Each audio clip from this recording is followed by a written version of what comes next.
আসসালামু আলাইকুম। আজকে একটা বিষয় নিয়ে কথা বলবো। সেটি হচ্ছে যত্ন। তো যত্ন এমন একটা জিনিস বা কাজ, যে কোনো বিষয় বা যে কোনো প্রাণী হোক, বস্তু হোক, যত্ন না করলে সবকিছুই নষ্ট হয়ে যাবে। মানুষের যত্ন না করলেও মানুষও নষ্ট হয়ে যায় বা সেভাবে বেড়ে ওঠে না। তো আজকে মানুষ না, আমার ছাদের যে ছোট্ট ছাদ বাগান, সে বিষয়ে বলতেছিলাম। তো আমার ছাদের বাগানটা আর আগের মতো নেই।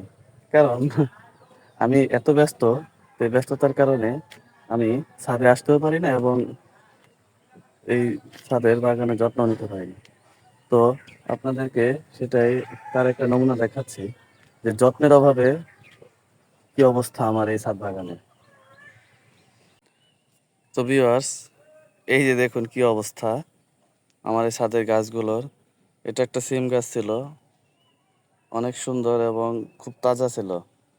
গত এক সপ্তাহ আমি এই ছাদে আসিনি, না আসার ফল হচ্ছে এটা।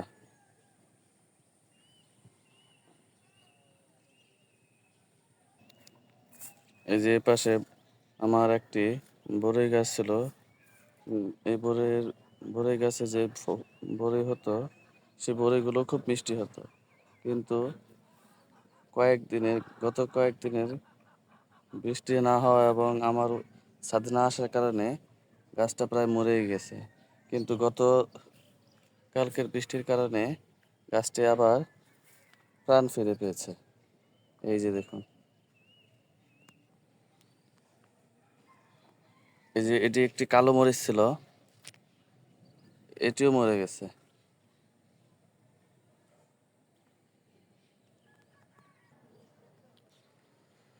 তো ভিউয়ার্স, তো দেখতেই পারলেন, শুধু এটা না, আমার পিছনে দেখতে পাচ্ছেন একটি পেয়ারা গাছ। পেয়ারা গাছটিও সে আগের মতো নেই,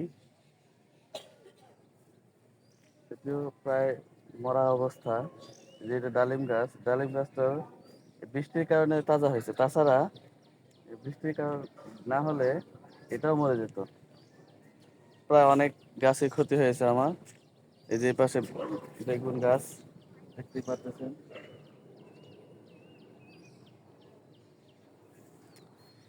তো এই অবস্থা, আর কি দেখাবো, আমার বেশি কিছু বলার নেই। তবে একটা জিনিস, আপনারা যে যাই কিছু পালন না কেন, চাষ করুন এবং যেটাই করুন না কেন, যত্নটা পরিপূর্ণ করতে হবে, না হলে কোনো কিছুই টেকানো সম্ভব না। আমরা যেমন আমাদের সন্তানদের যত্ন করি নিজের মতো করে, ঠিক ততরূপ প্রত্যেকটি জিনিসকে আমাদেরকে যত্ন করতে হবে। তো এই হলো আমার আজকের ছোট্ট ভিডিও। সবাই ভালো থাকবেন, সুস্থ থাকবেন এবং নিরাপদে থাকবেন এবং প্রত্যেকটা জিনিসের টেক কেয়ার করবেন, ফুলফিল। সবাইকে ধন্যবাদ ভিডিওটি দেখার জন্য। আসসালামু আলাইকুম।